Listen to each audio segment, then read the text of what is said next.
the outside of the cabinet, no flame rod, photo with cat eye, so no flame rod to worry about cleaning off. So I think the basis of this is going to be a couple of things. First and foremost, programming.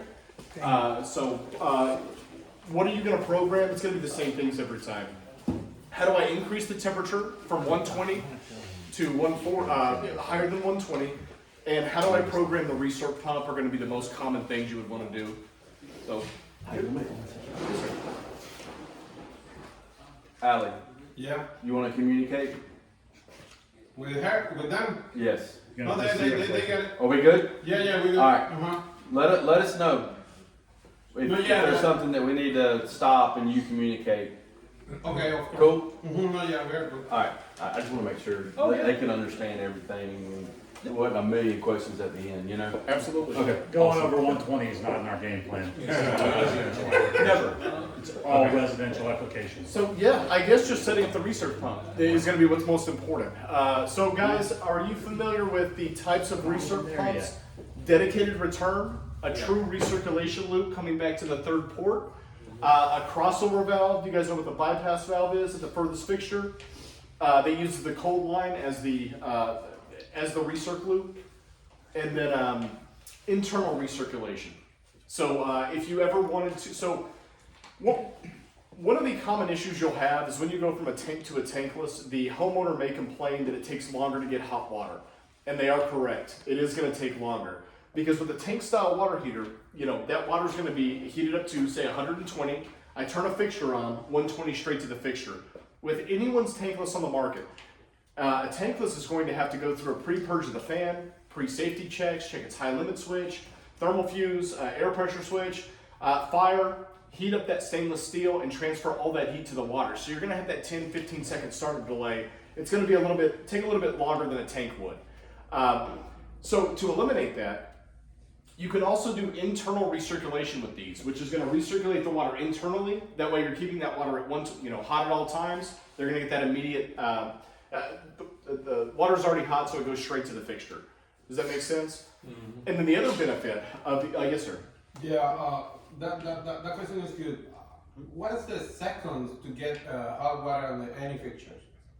10 seconds, 50 seconds, 20 seconds, 30 seconds. So it depends on two things. That's going to depend on how much flow is the fixture pulling and how far away is it. So if you have a laundry sink right next to the tankless, it's going to be instant. You're pulling 2.5 gallons per minute right there. 10-foot run, it's going to be right there.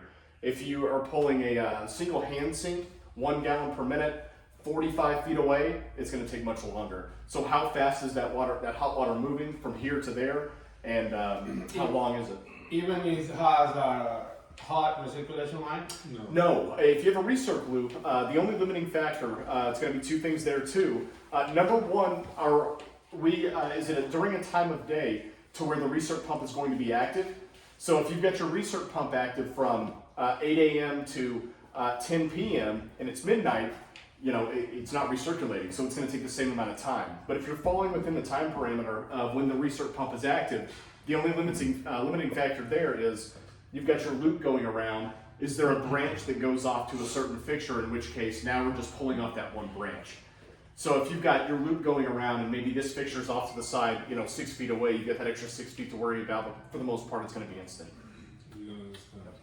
So Stephen, one of the misconceptions about this water heater is people call it an instant hot water heater. Yes. It's continuous. Once you get hot water, it's there until You run out of gas or you run out of oxygen. It's endless hot water, not instant. Perfect. You still have to go from the water heater to the faucet, and you got to wait for this thing to turn on, which is going to take 10 or 15 seconds for it to turn on. Yeah, that's a kind of question that the homeowner always asks. Right. Hey, how fast it's gonna be? You can't give them that. What time I can get to them? 1 minute, 5 minutes, 10 minutes, because sometimes they are very hard with that questions. You know what I mean? And I assume that happens always in the house with recirculation line loop. Okay.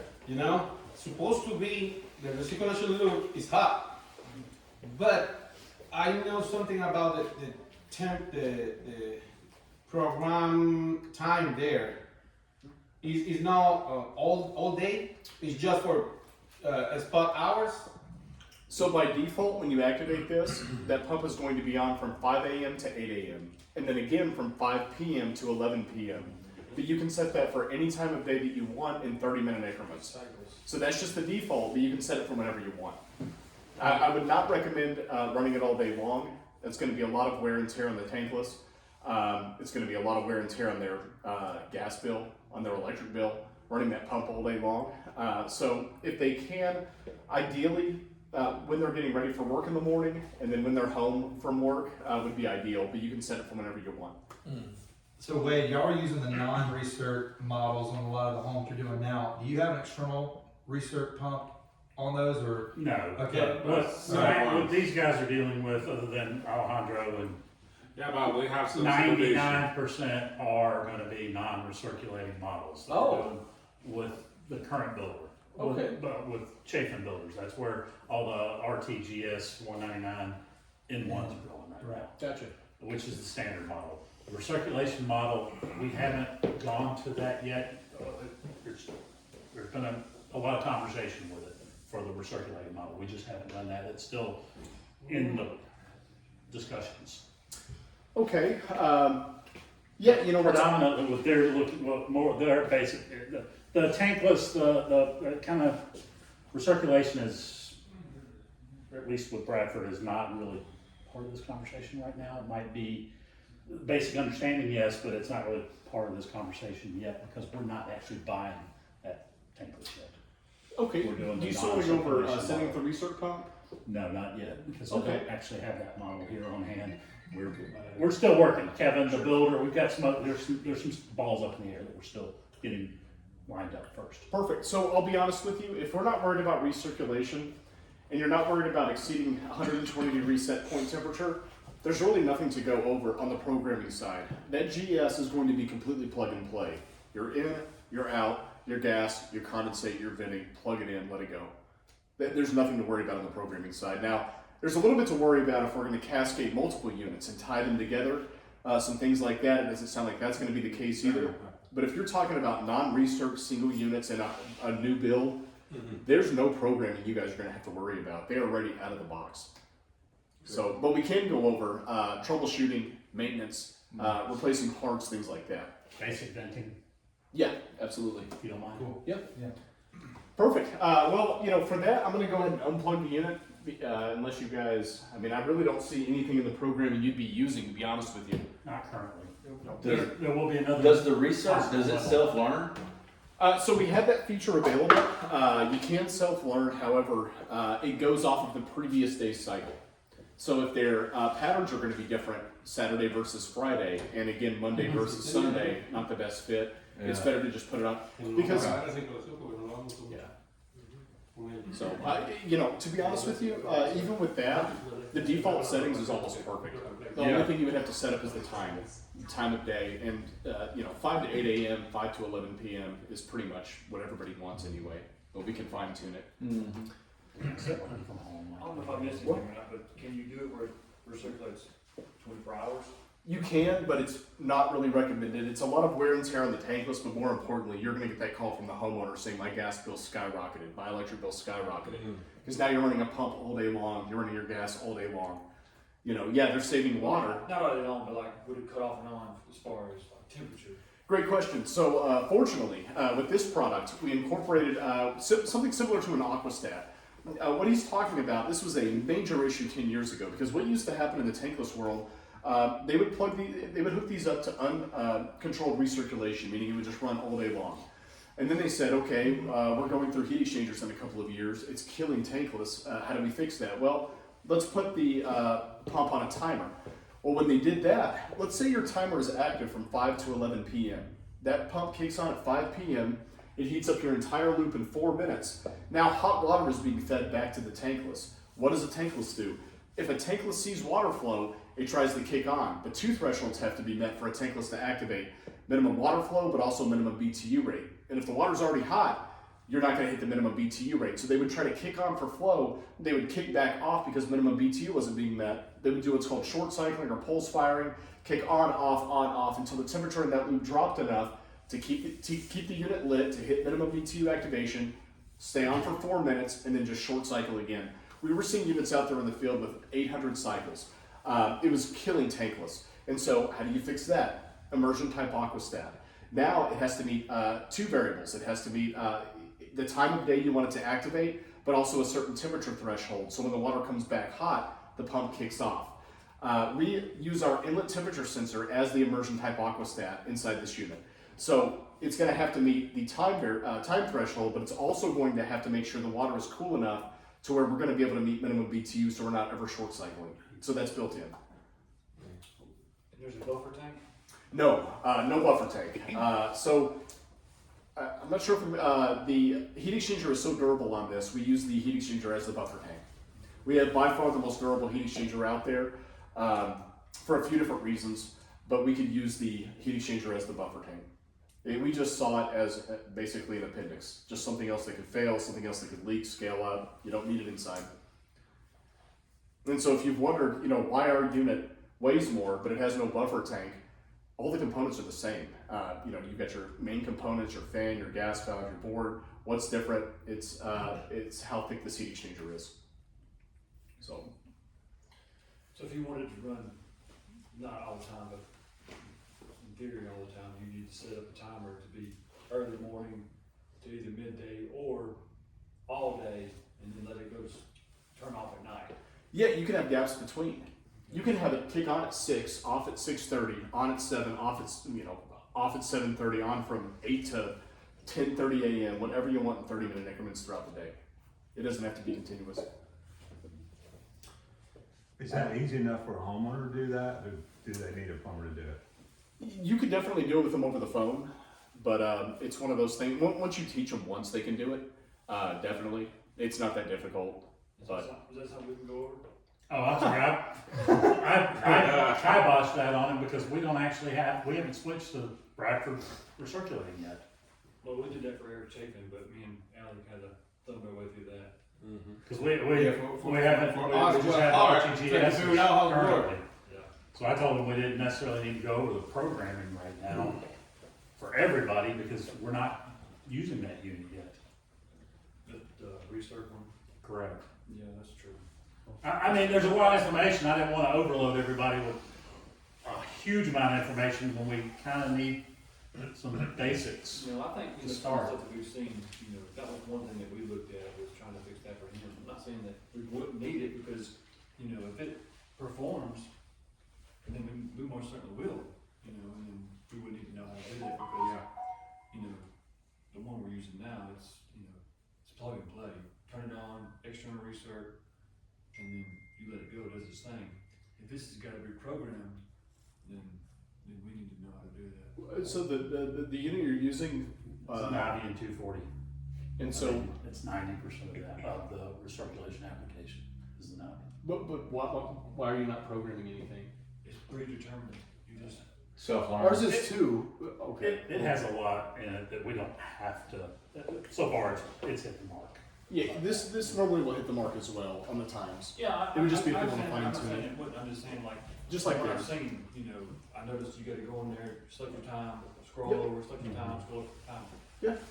It'd be nice if we could just go through that if You possible. want to go over it? It's fine. Oh, we'll plug it back in. I was just trying not to overload the basics. Well, if we're not doing features and benefits, there's really not much to go over on the troubleshooting part. You're going to see how simple it is. It's all, I could tell you what to replace. You would be able to look at it and know how to replace it without me telling you anything else. It's literally 2 clips.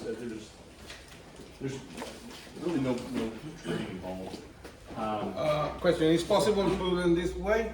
So that everybody can see? Maybe. Yeah. Let's remove this first. However, that will bite you a little bit. Let's just not touch the board. I guess we can support here. Maybe. I can use my A little bit Mine closer. Vic Falls, I think. There? Sure. Okay. Okay. Everybody, you're good.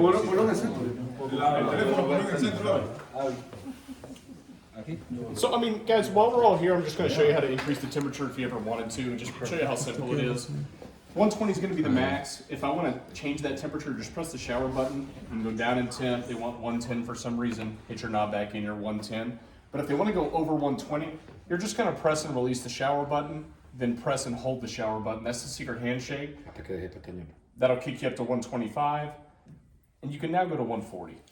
So, you know, that's it. You just press and release, press and hold, that's it. However, if you go back below 120, it's going to lock you back out and you're going to have to do it again. So it's a safety feature. So 120 is the max out of the box. Don't do that. That's hot. So because we're based off a timer, the first thing we want to set up is going to be the time. Very simple. With the display on, we're going to hold this button with the 4 squares. You've got 2 separate menus. You have this menu with the power on, with the display on. You're going to have a different menu if you turn the display off and hold that button. So with this menu, this shows you your water flow rate for both the domestic side and the recirculation side. It shows you your domestic hot water out temperature. It shows you your inlet temperature, all your diagnostics. But it's also going to, you're going to be able to set time. So to set time, you go to JTA. So the letters are just, it's just going to alpha, just, you know, A, B, C, D. You get to J and then TA, which is going to be time something. Click that in, it's going to say hour. So it's all very simple. So it is, I'm still on Central Time, so I'm thinking it's 5:37. We go to 5, again, this is military time. So 17, almost messed myself up there. 37, and we did a knob on this as opposed to those buttons, so it's much faster. That's it, and now we're going to push the button with the 4 squares again, and your time is set for 5:37 p.m. It's that simple. And now that our time is set, let's go ahead and activate the recirc pump. So with the power off, the display off, which is this button right here, we're going to hold this button with the 4 squares. And this is an older model, so this one is going to be 11 RC. Some of the newer ones are 9 RC. Regardless of the number, you're just looking for the RC, the recirculation. By default, that's set to off, so we're going to change that. So we tap our knob in. We have internal recirculation, which would mean no recirc in the home. It's just going to recirculate internally for faster delivery and help buffer down that cold water sandwiching. We have external recirculation, which is going to be a dedicated return loop back to our 3rd port. And we have a crossover valve, which is the bypass valve, meaning that 3rd port is going to stay capped because you have no return line, and that would be a bypass. Use that, but I get what you're saying, yeah. So for this one, we'll do external recirculation. We're going to tap our knob. We're going to turn the power back on, and you'll see a bunch of times have lit up. So that's showing 5 a.m. to 8 a.m. So the dash underneath it is 30. So it's 5:30. Preset? Yes, that's preset. That's going to kick on automatically. So that's 5 to 8 a.m. and then again 5 to 11 p.m. And that's preset, which is going to be good for 90% of your homes, but we can always fine tune it. 85% of your homes? No, well, that makes sense because she kept calling, hey, we don't have hot water. Yeah, the hot water is until 11. I need hot water until 12. Okay. She's an all-nighter. Well, I get up running at 4. Yeah. The late hot shower. So we are going to get an error code in a moment. It's going to be an error 44. It's because the pump is trying to kick on, but obviously we have no water flow. So we're just going to keep resetting that error code as we learn a little bit more. So let's say you want to go in here and you want to fine tune this. You want to fine tune the times this pump is going to act. Your pump just kicked on.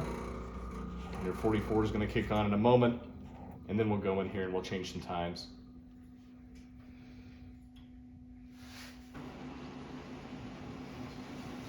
Turn the printer on.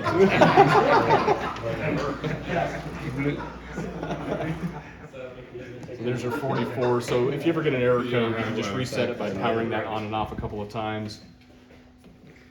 And so to change the times, we're going to go into this clock setting. You've got your action, which is program or auto. So the auto would be the self-learning. program is going to be what we're doing, which is a program time, which is going to be better for most people, just because their time, the times that they're going to be turning on the water is going to be different from day to day, and it works off a 24-hour cycle, so it's not going to be the best in most settings. How does the auto work? So the auto is going to take a 24-hour sample. It's then going to activate the pump if flow is activated during that 30-minute interval. Okay. So if they if they turn water on at 7:14 a.m., they turn water on again at 7:37 a.m. That pump's going to be active from 7 to 8 a.m. So both those 30-minute It's going intervals to learn the increments of time. of the previous day. Yep. Okay. But for most, we're just going to do the. He said only the previous day earlier too. It only remembers one day at a time. So if you did all this on Sunday, come Monday morning, or Monday, it's going to repeat what it did on Sunday. Come Tuesday, it's going to repeat on Monday. It's not a 7-day learning cycle. Every day? It's one Yes. day. Every day. Okay. So it's best to just keep the programming. Learning a quick memory. So we're going to the set, we're going to set the time, and you're seeing this flash right here. That's going to be the time of day that we change. So if it's already on, that would turn it off. If it's off, we would turn it on. Let's say they say, well, from, I also need this pump on from 8 a.m. until 4:30 p.m. So that huge gap that we have, I want it on all day long. Probably wouldn't recommend it, but here's how you do it.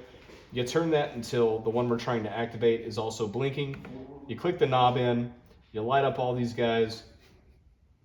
At that point, everything's lit up, so everything's changed. That's what they want. They want it on from, I'm gonna do it quick. You click the knob in, you then hold the knob. And that's what's gonna lock everything in. Now when you go back, everything's lit up. If you wanted to turn that off, they didn't like that, their gas bill went up. We're gonna go back to set. We're gonna go back to our 8 a.m. And we just begin turning it. Okay, we're gonna turn this pump off because I think they already had the pump active. So I don't know how many times they've dry ran this thing, but I just clicked everything to turn them all off. So we're gonna hold that in. Did you like double click each time frame? And those have been removed now. So you're just clicking on each one you want to remove, or you're clicking and it'll light up everything in that segment. So I'm going to turn this pump off before it yells at us again. So to get back in that menu, does everybody remember? Display off.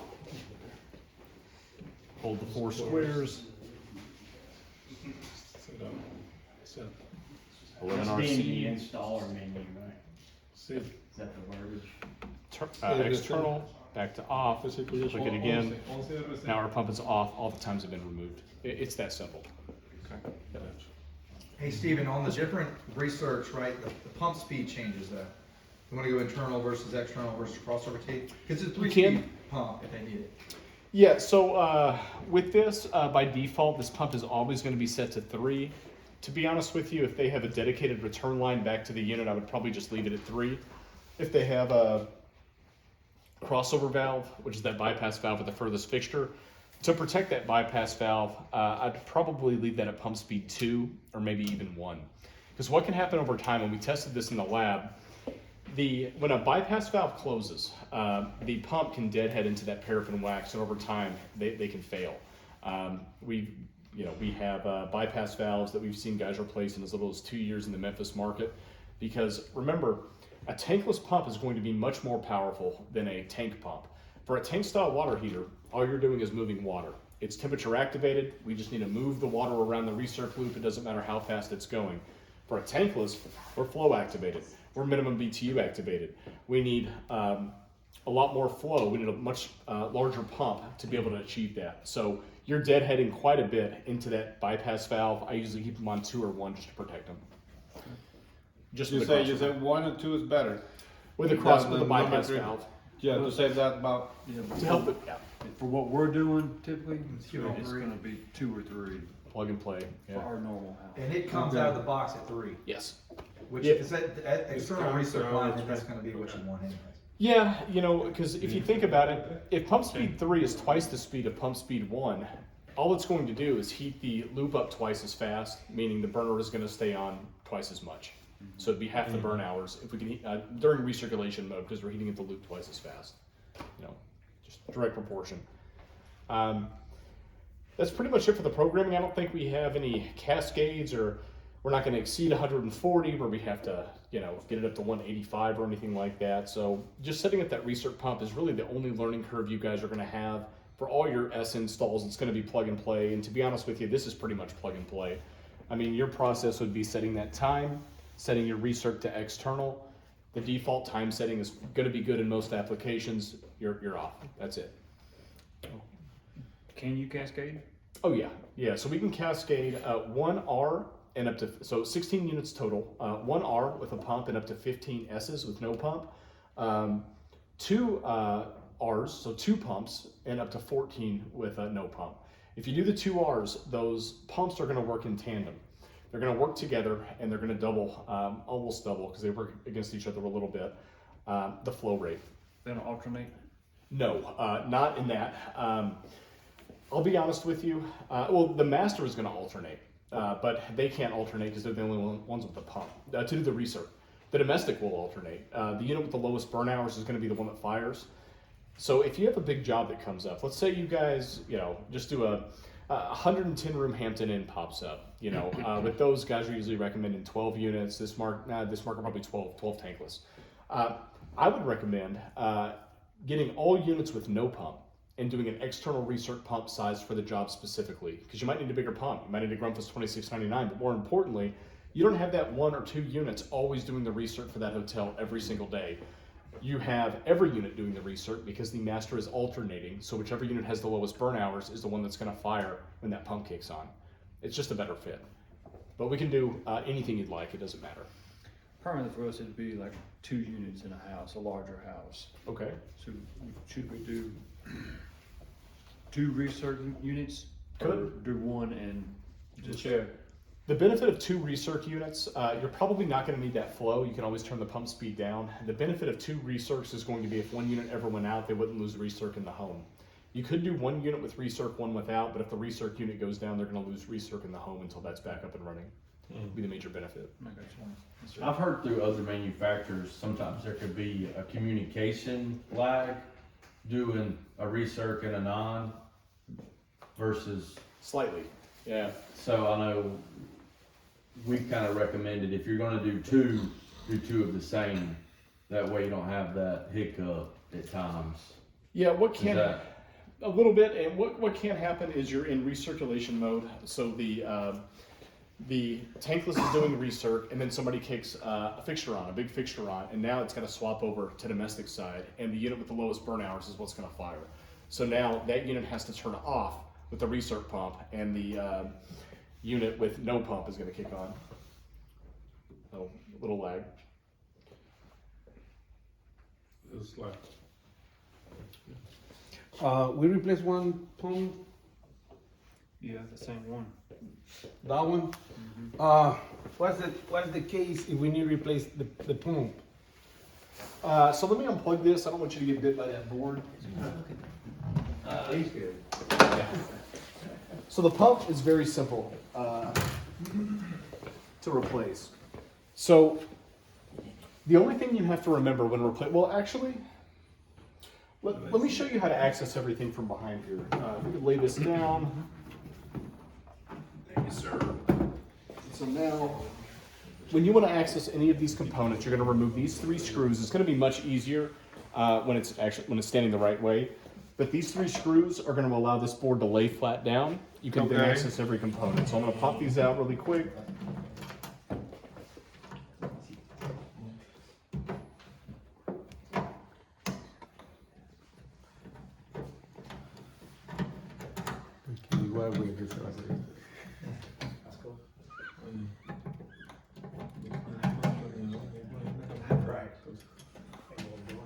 And what it's going to be hanging on is going to be the display cable right here.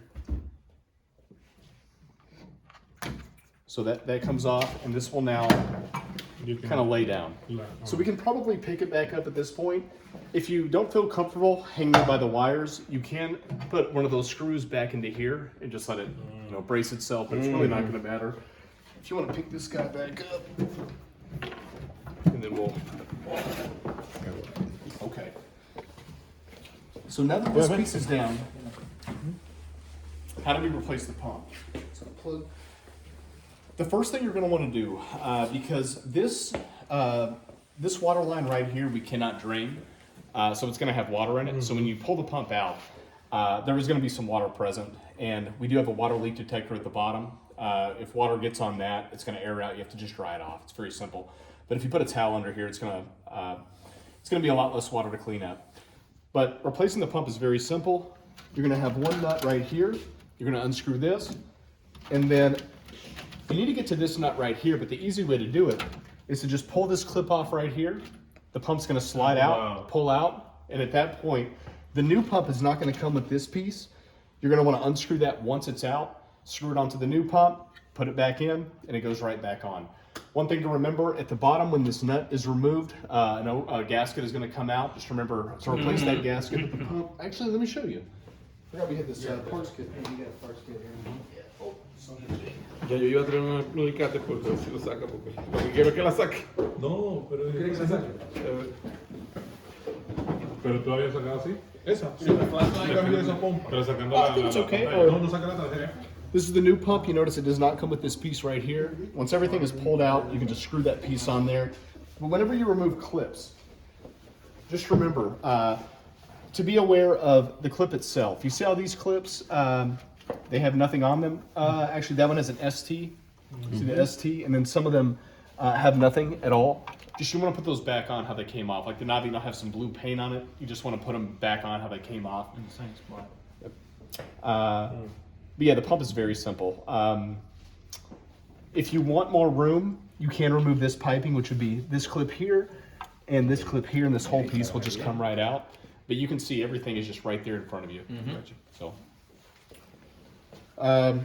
if you ever had a pump error code, the first thing I would check, actually I'm not even going to pull it out, I'll make it easy, is the flow sensor on the research side. This is wet. That's what I said. What do you need? Pliers?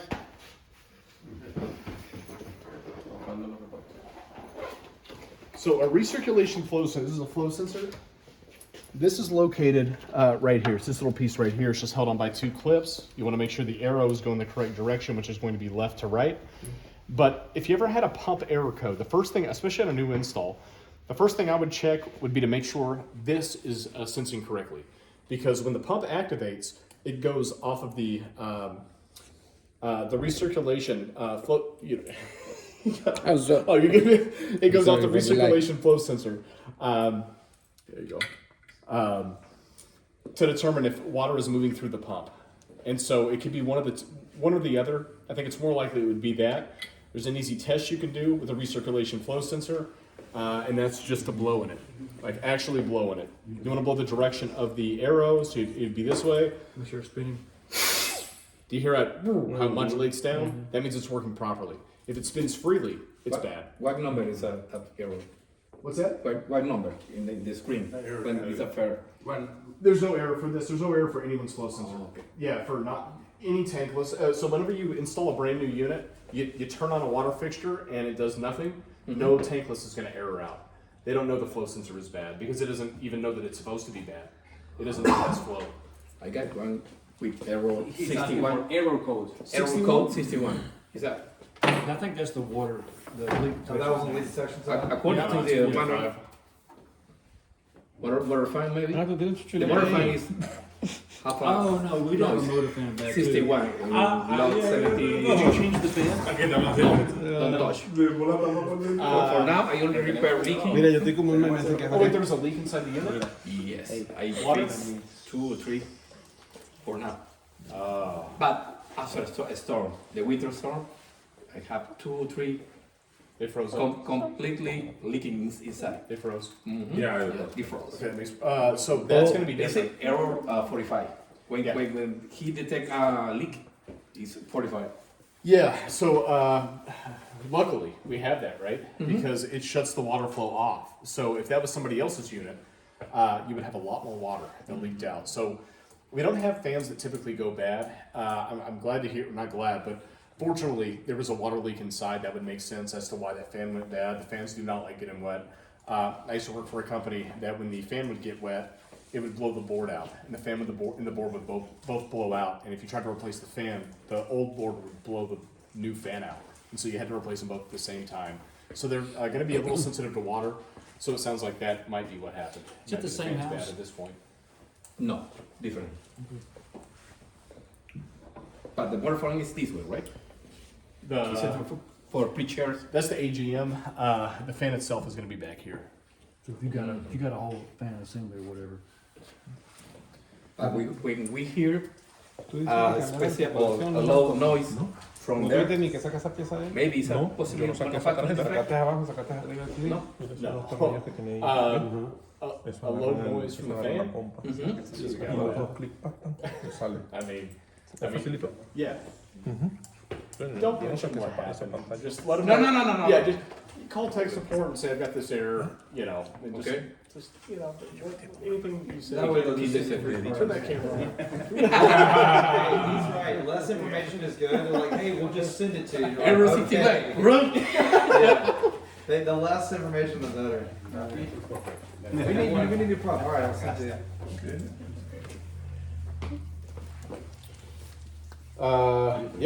So all the parts can be replaced without removing anything else. So very simple. So you have 2 clips holding this.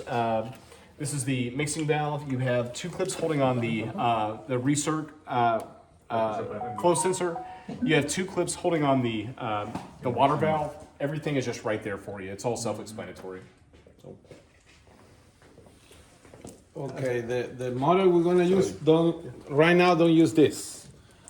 The most of them. Correct. So In that case, this is not here in those models. It's clear here. right, it's open. It's open. No, Yeah, it's open. tons of room. Okay. And this whole piece, yeah. So you no longer have the recirc loop. Okay. So, esa es la pura recirculatoria. Entonces los modelos que vamos a usar no tienen eso.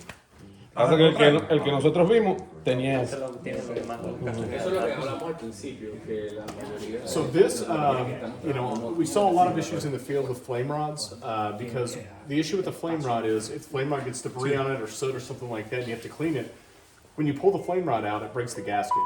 And when you break the gasket, you can't put that unit back into service unless the gasket has been replaced or carbon monoxide can come out. So we got rid of the flame rod design altogether. We use a cat eye. All it does is sense photo. There's no gasket to worry about. It's just sensing light. So it's one less nuisance call for you guys to worry about. But you still have to replace it.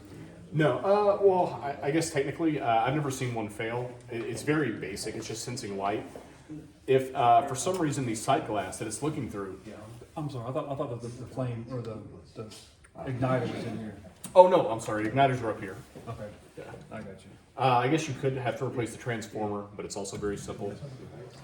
But yeah, there's the igniter rods.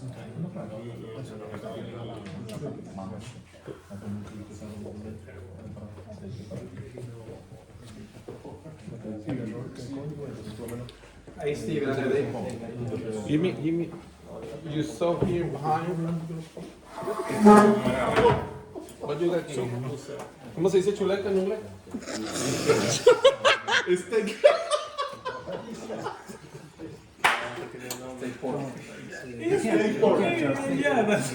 You know, when we do test on the school in Spanish, so sometimes we put some notes.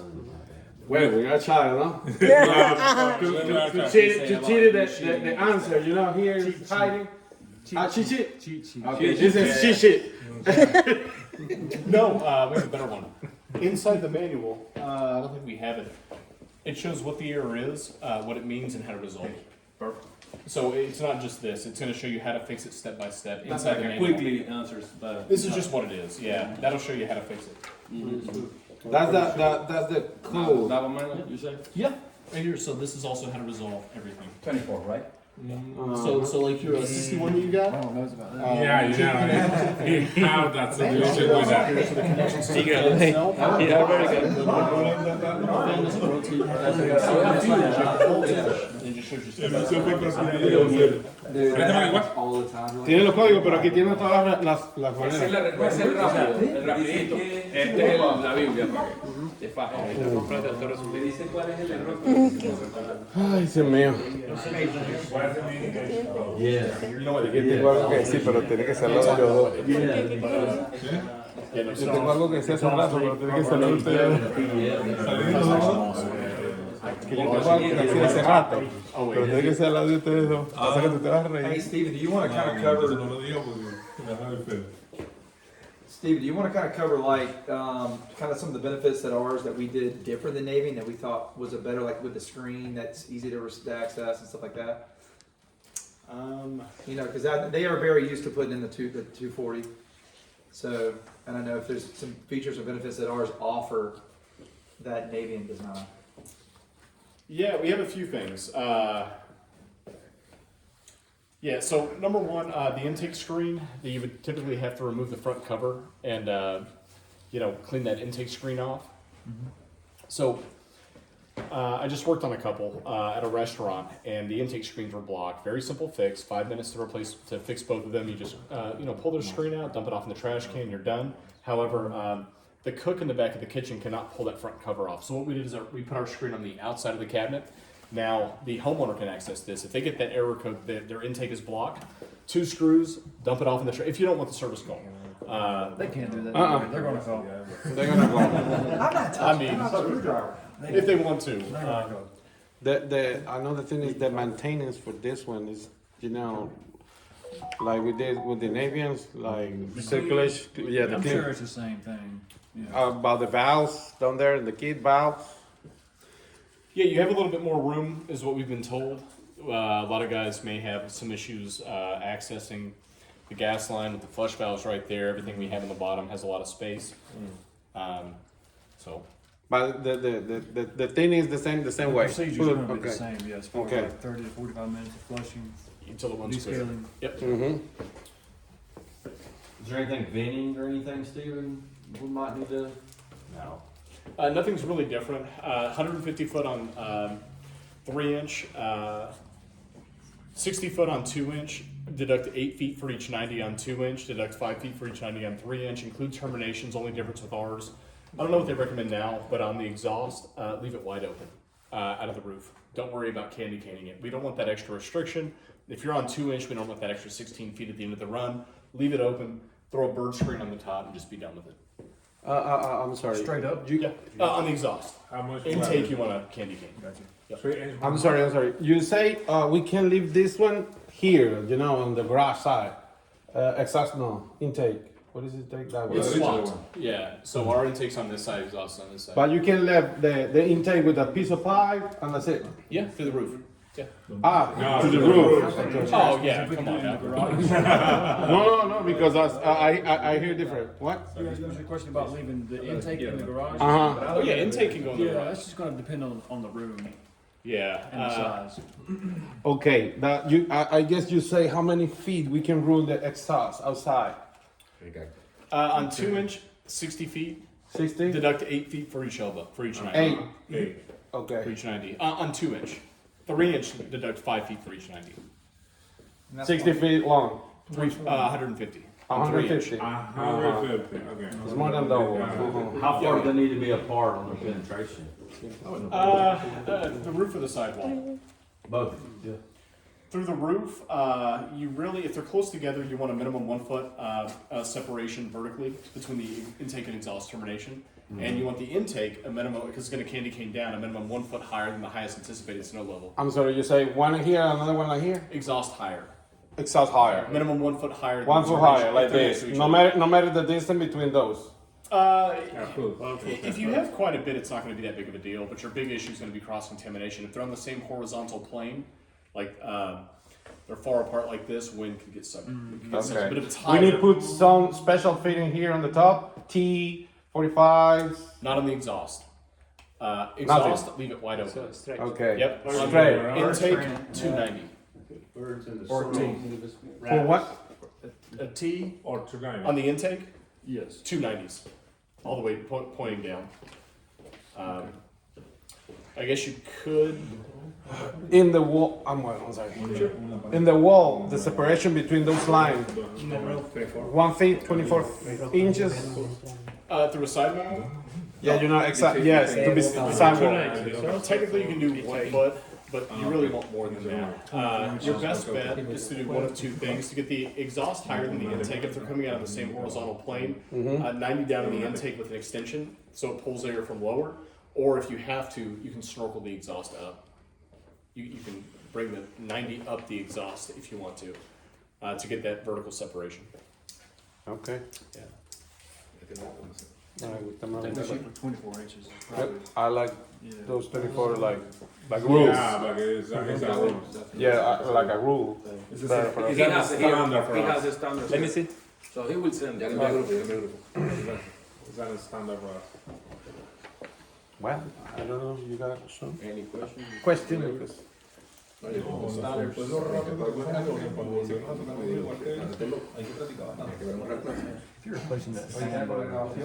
con la grabación y que edita esa So we're gonna take the collar off first.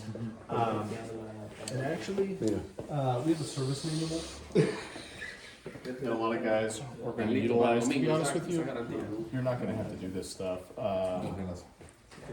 Well, he's going to have to actually. Now that I say that, because his got wet. But this service manual, I can show you really quick, is going to show you how to replace all the components. So we're going to go to the air 1601.